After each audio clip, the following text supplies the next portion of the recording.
Johnny Depp, gaunt and hollow-eyed, kneels in the rubble in the leaked photo that sent the internet into a frenzy. But what truly shocked everyone was the look of someone who hadn't acted pain, but survived it. This wasn't performance. This was a man breaking open on camera. And behind that moment lies a truth powerful enough to make an entire film crew fall silent. The quiet origins of Whispers of the Front Line began long before the internet exploded over a single leaked photograph. The project emerged from a manuscript that almost no studio wanted to touch. Too bleak, too intimate, too honest about the kind of wounds that do not make headlines. It was the story of a war photojournalist whose life had been carved open by the conflicts he documented: Bosnia, Iraq, Afghanistan, Sudan. A man who carried the weight of entire nations in the negatives of his film roles, yet returned home with nothing but insomnia, guilt, and ghosts he couldn't name. The director, Layla Jordan, read the manuscript in one sitting. She later said it felt less like a story and more like a confession. There were no heroes, no victories, no triumphant scores swelling beneath a final shot. There was only a man collapsing under the burden of seeing too much, and the silence of a world that had no place for his truth. That was the heart of the film she wanted to make. A film about the devastation no one photographs. A film about the damage that doesn't bleed. For months, the script circulated quietly among actors known for emotional depth, but most turned it down. Some said it was too heavy. Others feared they could not go where the role demanded. Johnny Depp read it differently. According to a producer, he didn't just read the script, he absorbed it. Paragraph after paragraph, he saw flashes of his own past, the unraveling of his public image, the relentless scrutiny, the nights of self-doubt made sharp by silence. He reportedly cried before reaching the final page. What drew him in was not the war, not the danger, not the spectacle. It was the loneliness. The way the character drifted through life carrying a grief he could not articulate. The way he tried to hold on to a world that no longer recognized him. Depp saw himself reflected not in the battles, but in the aftermath. And perhaps that recognition, soft, unspoken, unsettling, was the first step into a story he knew would cost him more than a performance. Jordan sensed it immediately.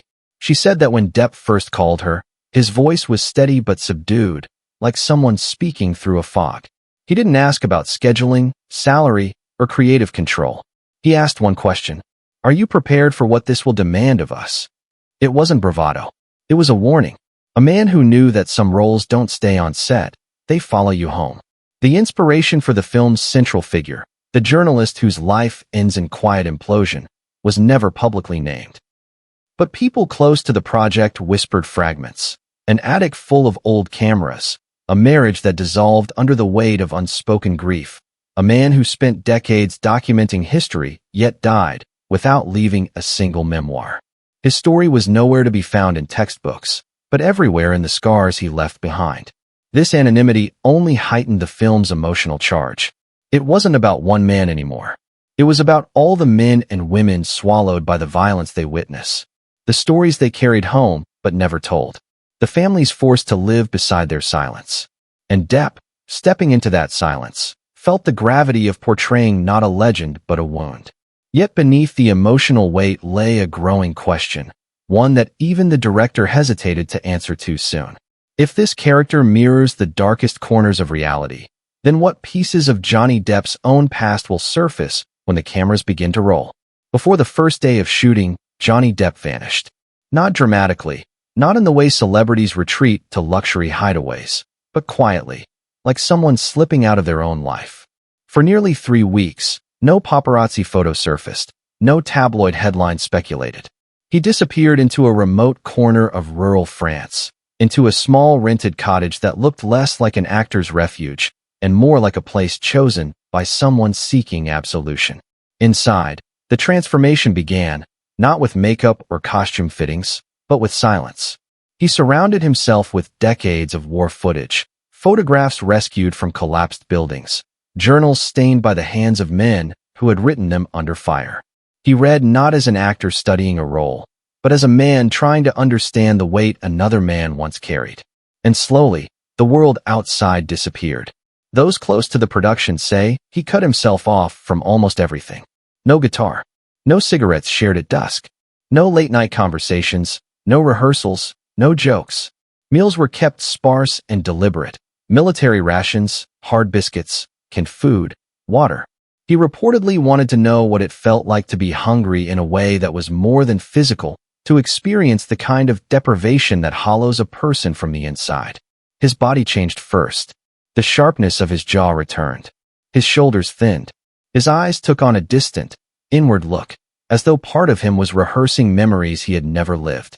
But the more startling shift was not physical, it was the stillness.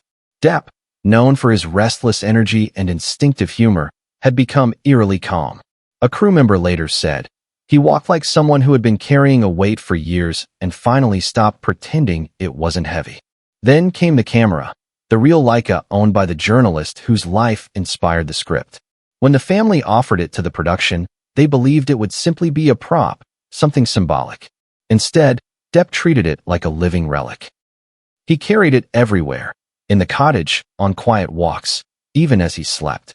Some nights he spoke to it, whispering lines, testing the weight of the memories it represented. It wasn't method acting in the conventional sense. It was something more haunting, a man opening himself to a life that had already ended, trying to understand why someone so brave could fall apart so quietly. By the time he returned for principal photography, the crew felt the change instantly. He arrived in minimal makeup, his real exhaustion already etched into his face. His clothes hung looser on him. His hands moved differently, slower, more deliberate, like someone who had spent years waiting for danger to strike. Costume designers said they barely had to adjust anything. He looked like he had stepped out of a conflict zone, not a dressing room. On the first morning, he walked the set alone before the sun rose. Rubble had been scattered across the ground, fragments of burned film reels, remnants of a street meant to resemble a city left in ruins. Depp moved through it with unsettling familiarity, as though recognizing a place he had visited only in nightmares. When the assistant director called the team to positions, Depp didn't speak. He didn't ask for direction.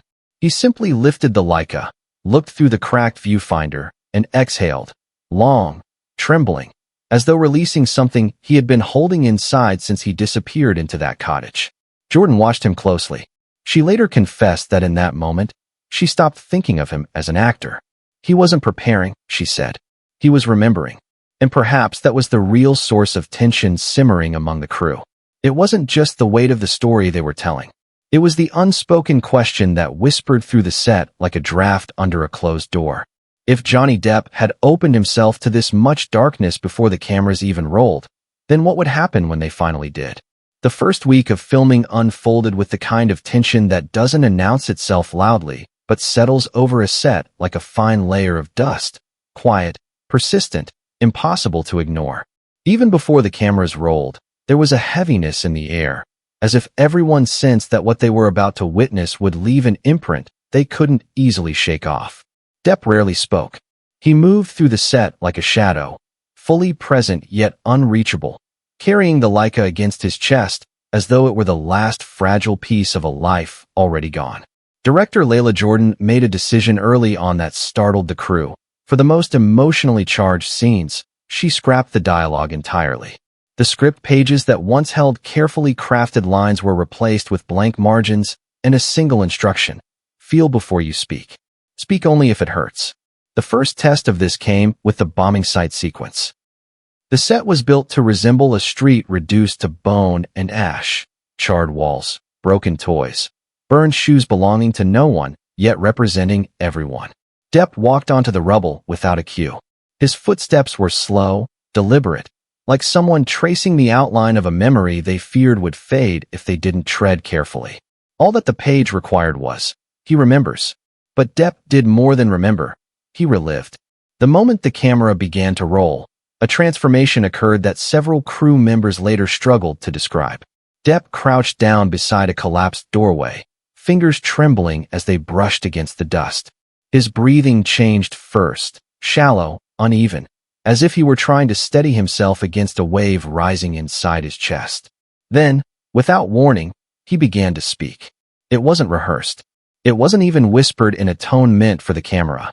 It was something rawer, something unguarded, a confession delivered in fragments. Memories of a family he had photographed days before their deaths, The guilt of knowing he had captured their final moments without realizing it. The unbearable weight of surviving what they hadn't.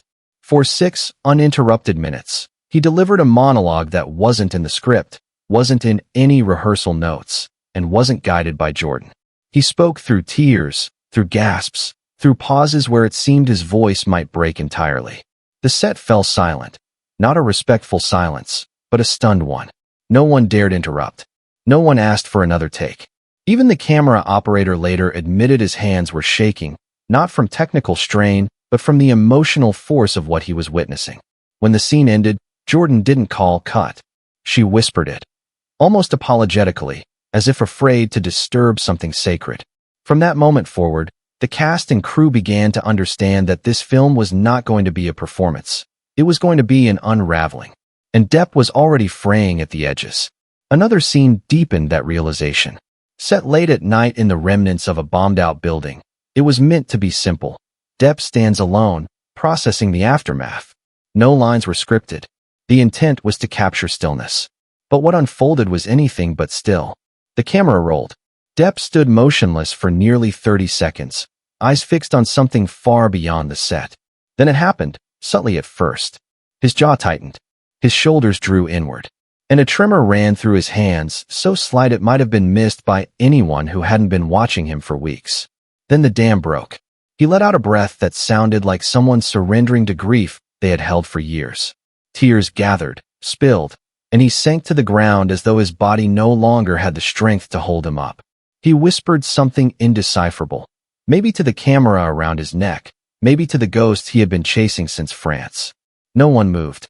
No one dared. An assistant director later said, "It felt like watching a man remember the moment he lost himself."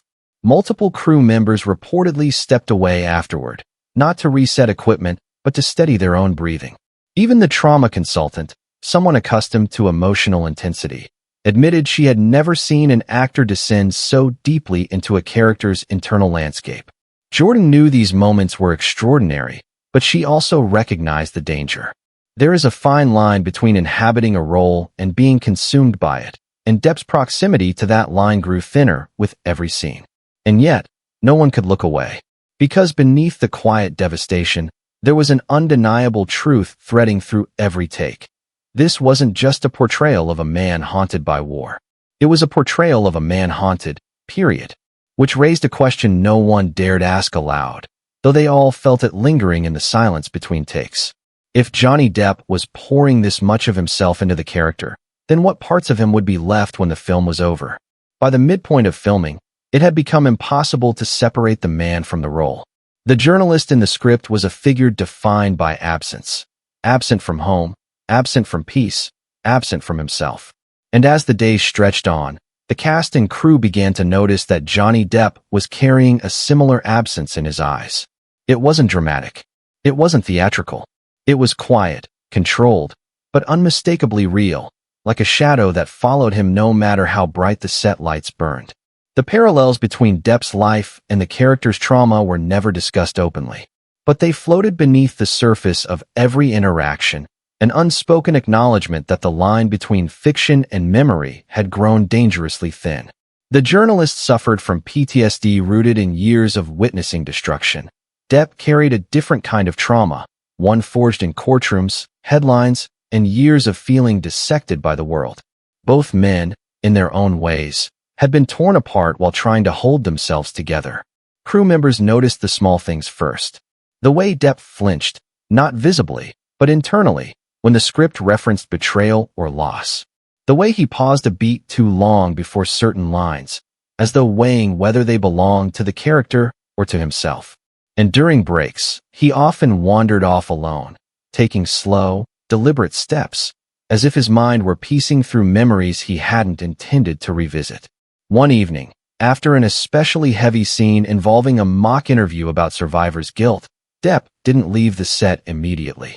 He stayed seated on the floor, legs crossed, staring at the Leica in his hands. A sound technician later said it looked like he was waiting for the camera to speak back, as if the weight of the story and the weight of the real man who once held that camera had fused into something he couldn't put down. Jordan approached him carefully. She didn't ask if he was okay. She didn't offer direction.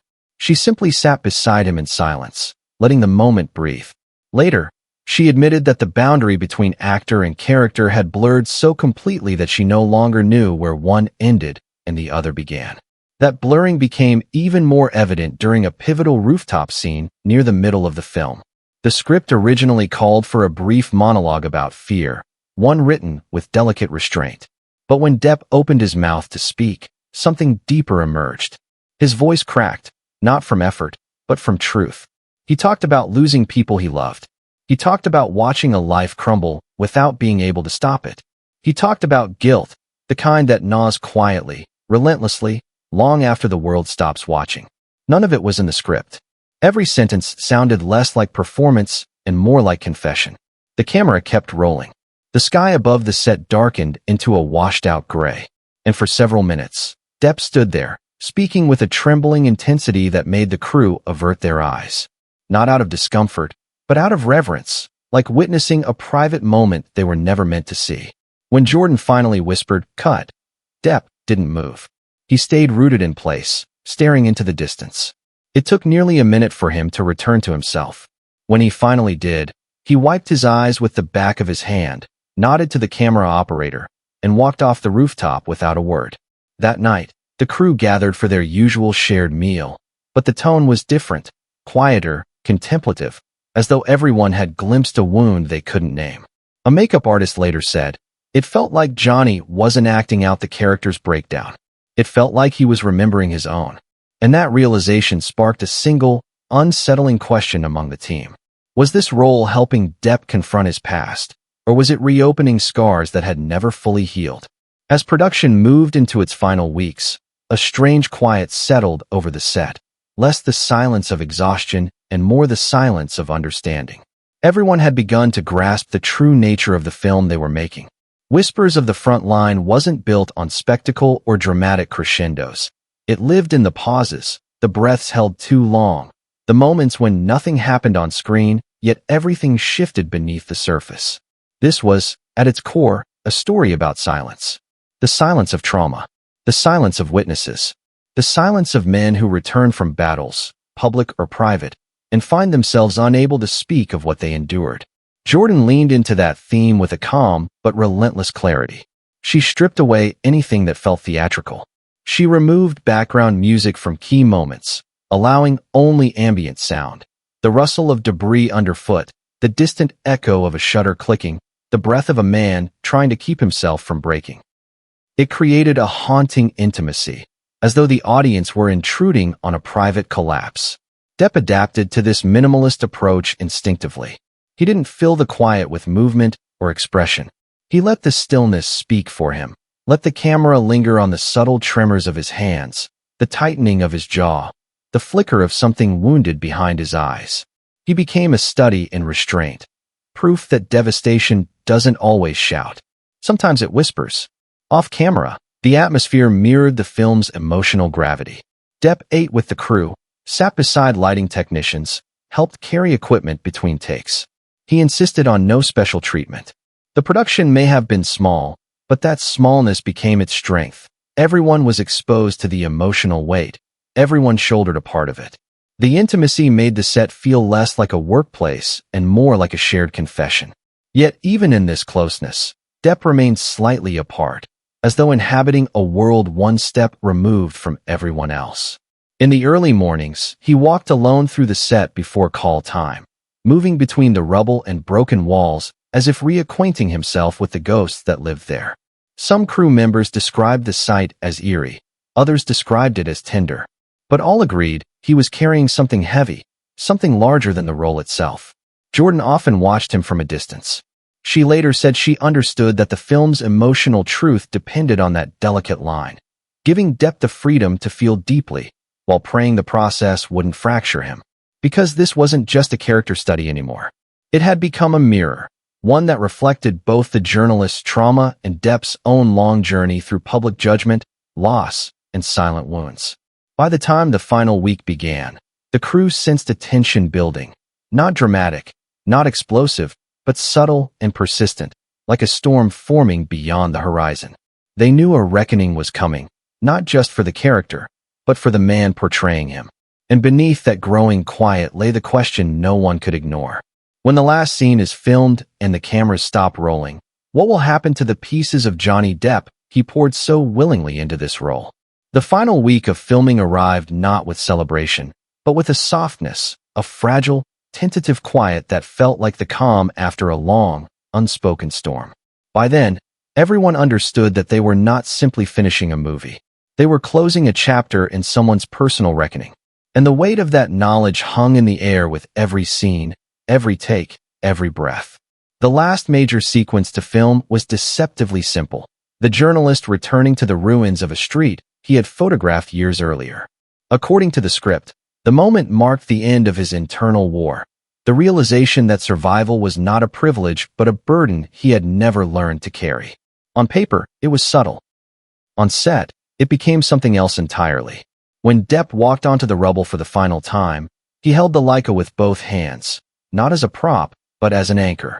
The sun was setting, casting an amber wash over the shattered set. No one spoke. No one dared break whatever quiet ritual he needed to step into the moment. Jordan gave a small nod to the camera operator, and the scene began.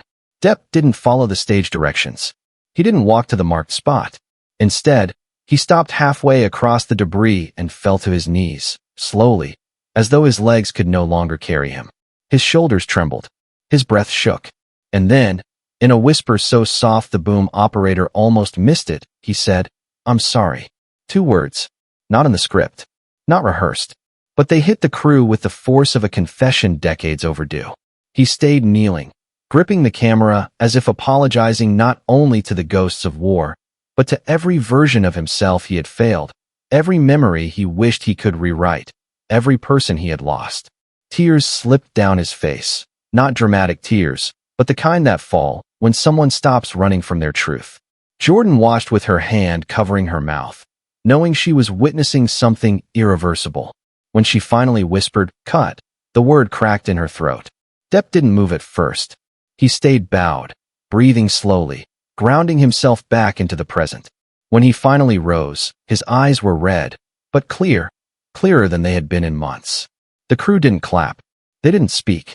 They simply existed in the same silence he had carried throughout the film, a silence that felt sacred. Later that night, during the final shared meal, the atmosphere shifted. People laughed softly, clinked glasses, tried to release the heaviness they had held for so long. Depp sat among them, quiet but present, offering small smiles, listening more than he spoke.